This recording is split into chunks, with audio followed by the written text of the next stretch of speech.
U.S. education funding is being used to fuel anti-Semitism at UCLA. That report comes from a study by the AMCHA initiative.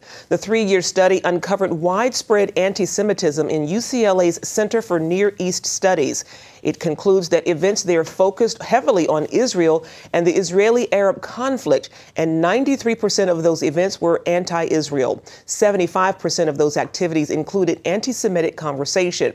At that time, the CNES received $1.5 million from the Department of Education. The co-founder of AMCHA said federal funds are being used by a top-tier public university to promote one-sided anti-Semitic programming that masquerades as scholarship.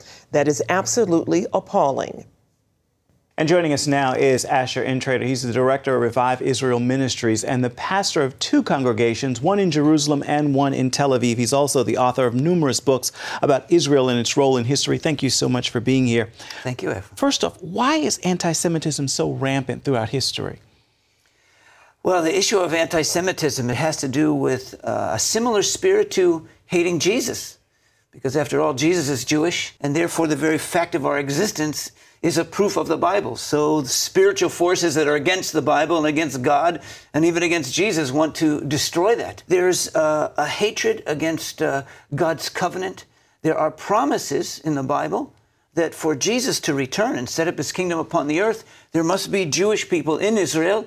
So everything that would be against the return of Jesus is also against the return of the Jewish people to the land and faith in Jesus among the Jewish people there. Is that why Israel is under attack right now on so many different fronts?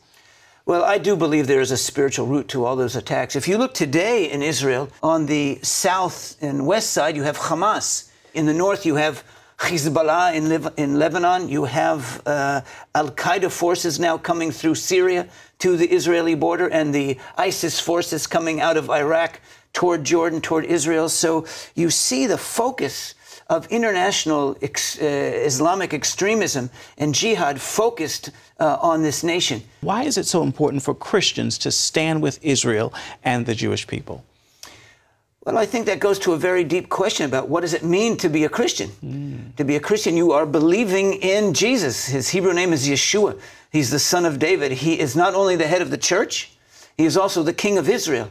And we believe by the very fact when someone becomes a believer in Jesus, he becomes spiritually part of the greater household of Israel, of the spiritual sons of Abraham, loyalty to David. I don't think that you can actually really be a believer in Jesus without feeling spiritually attached to this nation, because the Messiah is the king. He is connected with Israel. And there's a new union and cooperation between the nation of Israel and evangelical Christians around the world that I think is very biblical and very covenantal. Your insight is both an inspiration and reminder for us of who is in control. Thank you so much for your time. Thank you.